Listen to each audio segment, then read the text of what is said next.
Assalamualaikum warahmatullahi wabarakatuh. Kembali lagi di podcast Hijau Hitam. Ya, kita akan bahas materi konstitusi HMI. Konstitusi HMI. Sebelum kita masuk ke konstitusi HMI, kita harus kupas dulu apa itu konstitusi. Nah, konstitusi itu artinya adalah atau definisinya adalah bentuk peraturan perundang-undangan yang tertinggi yang kemudian menjadi dasar dan sumber semua peraturan perundang-undangan yang ada di bawahnya, baik itu dalam organisasi maupun negara. Artinya konstitusi ini sebagai pijakan, sumber dari aturan-aturan yang ada di bawahnya. Nah, adapun konstitusi itu kalau misalkan di konteks negara kita kenal ada Undang-Undang Dasar 1945. Kemudian di umat Islam, di agama Islam itu ada konstitusi yang dinamakan sebagai Quran dan Hadis.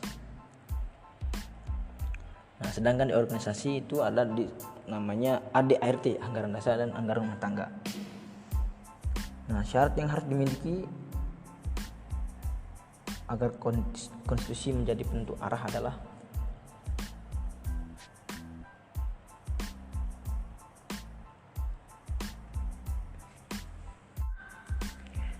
syaratnya adalah yang pertama adalah bentuknya. Artinya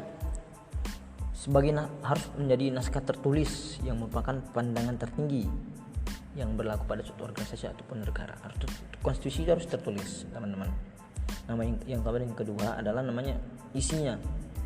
Nah, isinya merupakan peraturan bersifat fundamental yang itu tidak semua masalah ada masalah yang penting harus dibuat, melainkan hal-hal yang bersifat pokok, dasar atau azas-azas. Nah, itu isinya harus begitu konstitusi itu.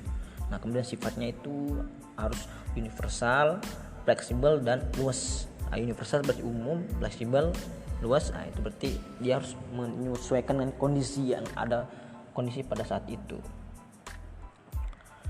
Nah, kita harus bedakan apa itu konstitusi dan hukum. Ya, karena dua hal ini ya ada kesamaan dan ada perbedaan. Sama-sama merupakan aturan tapi kedudukannya berbeda. Maka konstitusi itu adalah aturan dasar pokok yang kemudian menjadi sumbernya.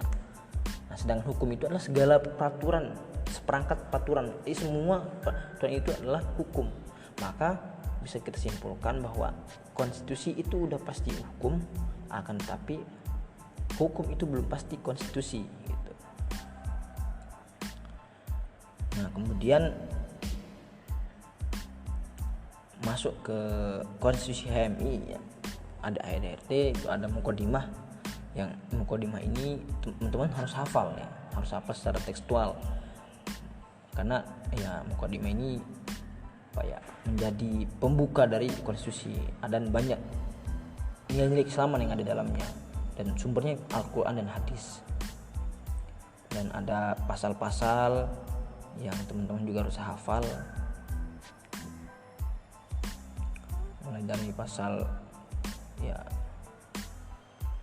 1 sampai seterusnya. Nah, intinya di dalam itu anggaran dasar, anggaran rumah harus dihafal semua ya. Supaya teman-teman kita semua dalam berorganisasi itu berdasarkan sumbernya, berdasarkan apa yang termaktub dalam ADART. Namun ada gambaran yang perlu saya sampaikan, yaitu makna HMI sebagai organisasi yang berasaskan Islam. Ini juga nanti akan dijelaskan di dalam mission HMI. Kenapa kok HMI menggunakan asas Islam? Nah, di dalam struktur HMI itu ada namanya struktur organisasi ya, dan ada kekuasaan dan pimpinan. Nah, struktur kekuasaan ini terbagi menjadi dua ya teman-teman.